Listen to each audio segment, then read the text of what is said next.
Good evening and welcome to ASMR with the bear. I'm the bear. It's nice to see you. I hope you all are having a great evening. Tonight, I thought we would take a stroll in the dark to scary places and ghost stories that will make you draw your shades, lock your door, turn on all your lights, and pray for daylight.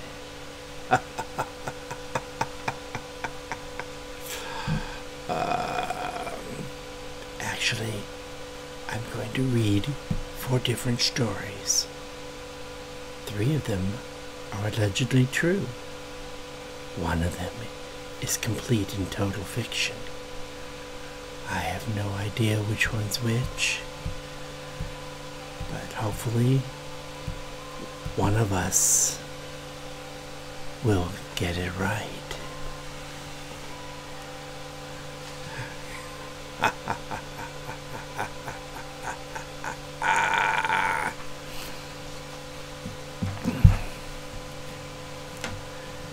So, the first one is called Mothman at the NASA Johnson Space Center.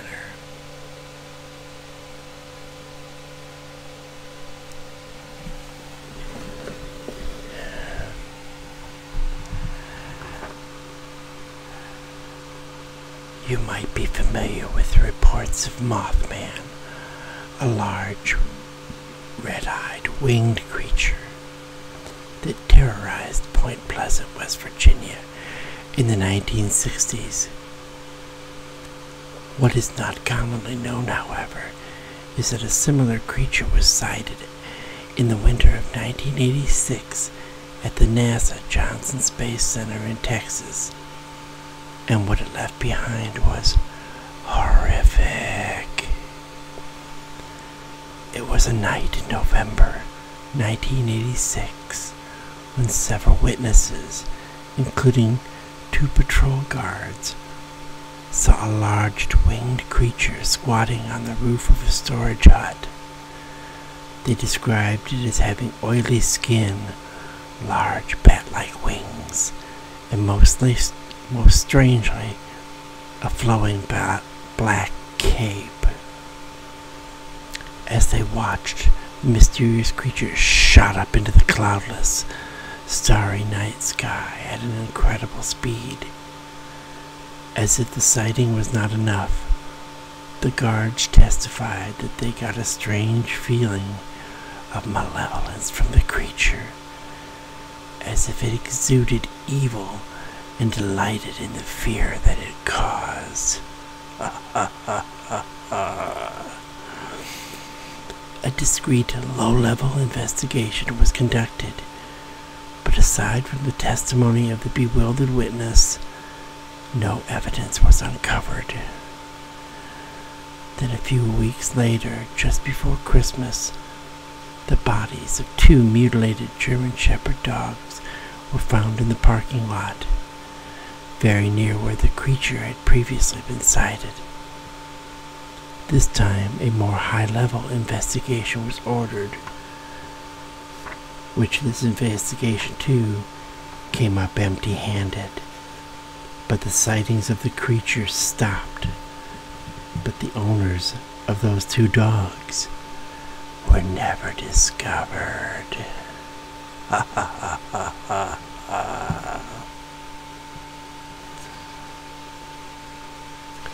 The next one is entitled Stranger in the Woods. Beware of the woods in the dark, at night, when you're alone.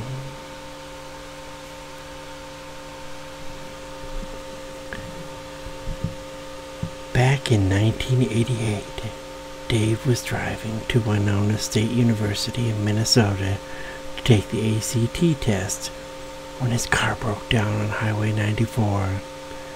Steam began billowing out from under the hood, so he pulled off the road as soon as he could into a small roadside rest area. Dave knew absolutely nothing about cars, so he felt pretty helpless with what he was going to do about getting his 1969 Plymouth Fury back on the road in time to take his important exam. He opened the hood and just stared at the steaming engine, wondering what to do and what kind of miracle would have to happen to get the problem fixed.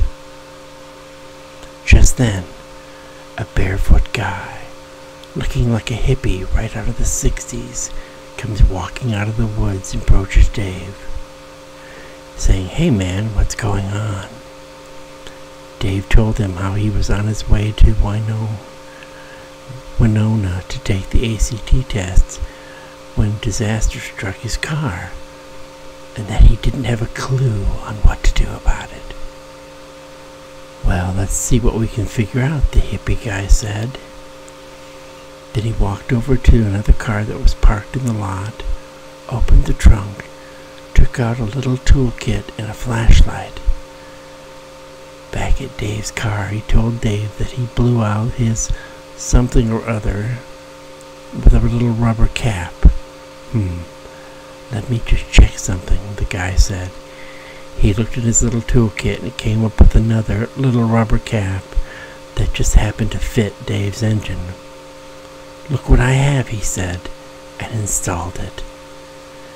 "Now you're gonna let this car cool down for about a half hour," the guy said, "and then you're gonna go over and you're gonna fill the radiator with cool water again, and you'll be ready to go." Dave thanked the guy and apologized for not having any money to give him. "Don't worry about it," the guy said. "Just do a nice deed for somebody else sometime." Then the barefoot stranger simply disappeared back into the woods. "What are the odds?" Dave says. "This cat's got the exact little rubber thingy I needed for a '69 Plymouth Fury in his car. That out of all the places in the world, only one vehicle is sitting there. This guy comes out of the woods, helps me fix my car, then vanishes back into the woods again." Dave did get to Winona in time and passed the test. I don't know, that one just sounds a little too hokey to be true. What do you think?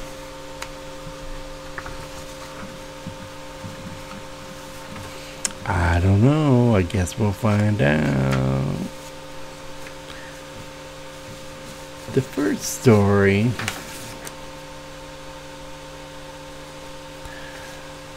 I've seen movies and heard and read about the Mothman in West Virginia. So the first one, I kind of have a feeling is true and legit. But the second one, I think that's the fake one. But let's move on to story number 3. The haunted bicycle.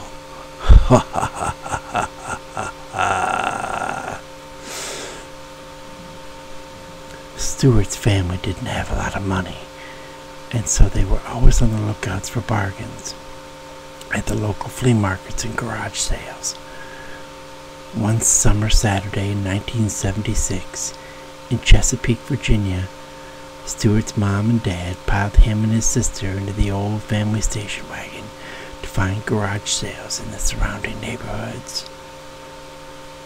They came across several, his mother picking up some kitchenware and his father a few tools. At one large moving sale just a block or so away, 12-year-old Stewart spotted a bicycle, something he'd wanted for a long time. He'd borrowed his friends on numerous occasions and knew how to ride, but wanted one of his own to get around on. Stuart's father came over to inspect it. It had a badly damaged front wheel, but the owners only wanted $2 for it. His father said they could either fix the wheel or replace it, so they bought the bike, much to Stuart's delight. His father did end up replacing the front wheel, and soon Stuart was off on it every day, mostly to his friend's house. There was a frustration factor, however. Almost every time Stuart got to the corner near his friend's house, the chain would come off the gears of the bike. He'd have to turn the bike upside down and work to get it back on and functioning.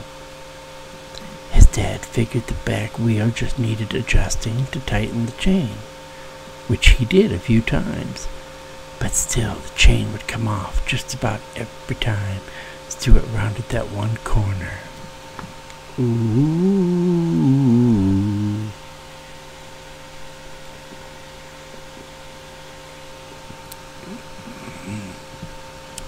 Finally, one day, Stuart arrived at his friend's house with his greasy hands.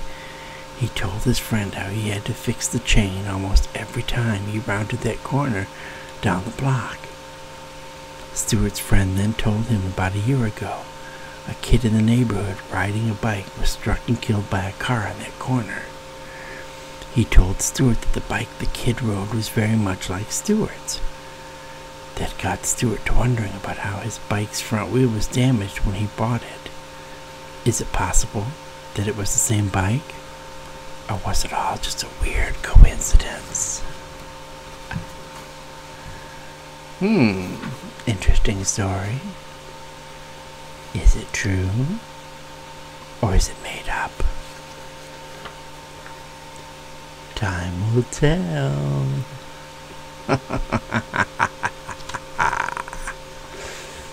Okay. The fourth story is called Connie and the Ouija Board.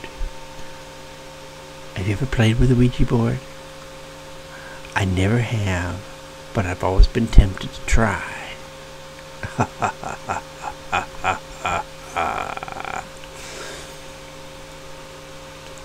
Connie was shopping with her children one day in their hometown in Maryland when the kids spotted a Ouija board in the toy department. They wanted to buy it. Connie, however, was firmly against it, remembering a very strange experience she had with one many years ago, and she was afraid of them ever since. When she was in high school, Connie attended a church-sponsored summer camp. One night, after she had gone to bed, one of the other girls came running up to Connie's bunk and woke her up. The other girls had been playing with a Ouija board. The girl said that the board kept asking for Connie. I want Connie. I want Connie. It kept spelling out. Reluctant but curious, Connie got out of bed and joined the girls at the Ouija board. When she placed her fingers on the planchette, it spelled out this message.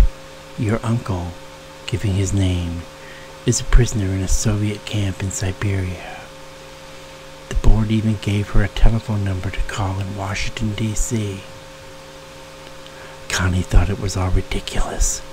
She didn't even have an uncle by that name that the board had spelled out. She went back to bed thinking no more of it. When she got home, she told her parents about her experience with the Ouija board and exactly what it had said. Her mother went pale and rushed out of the room crying. Your mother did have a brother by that name, Connie's father told her. He was captured or lost in Germany during World War II. He and your mother were very close, and she was so distraught that she still refuses to even mention his name. To save his wife any further trauma, Connie's father told her not to call the phone number she was given and never to mention the incident again, which may have been very unfortunate indeed for that poor man languishing all those years in Siberia. Is that a true story? Or is that totally made up? Okay, of the 4 stories, I think number 2 is the fake one. The Stranger in the Woods. Of the respondents who answered this particular poll, 30% believe that the first story, Mothman at Johnson Space Center, is false. 21% think like I do, that the Stranger in the Woods was false. 15% believe the haunted bicycle, the third story, is the false one. And 32% believe Connie and the Ouija board, the last story, is the false one. So, which one is the false one? Did you guess? Were you right? The false story was... I was wrong. Damn. The false story was the haunted bicycle. Well, I'll be damned. I just thought number 2 for sure was the false one. Oh well. I think it's time to let you all go